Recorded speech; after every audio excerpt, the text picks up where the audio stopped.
Wait lang, wala pa palang score. Lagay muna natin kahit yung score na lang mabago.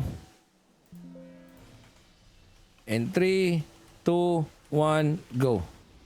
Oh, yung Forge tsaka yung Kaba kanina. Sobrang ganda nung laban nila, min. Unahin ko muna yun. Yung best of 3.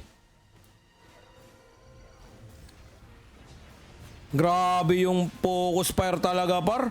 Alam mo yun, yung tipong parang ayaw nilang bigyan ng pagkakataon makahinga yung Awakened. Like, pinipressure nila at some point na nawawala sa momentum.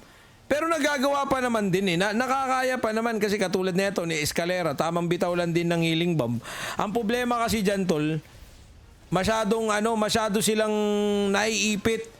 Kasi yung crowd controlling, may tore plus may catapult. Kasi yung catapult pre-hit na, wala nang ginagawa. Katulad niyan, sunod-sunod na. Ano pang gagawin natin dyan? 'Di ba? Yun kasi yung downside. Yun yung downside, guys. Pero kaya ng Awakened to eh.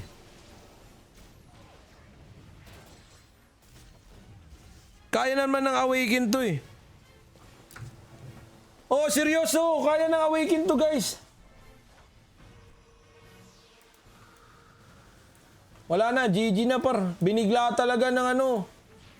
So, ang maglalaban sa finals ay sa semifinals ay Mortalis. Ay, magandang laban to. Mortalis versus ano? BHTG. Union tsaka Savage. Pakak. Kumikinang ka na, Papsi. Tangina, sobrang oily na ng mukha ko, min. Ayan, oh.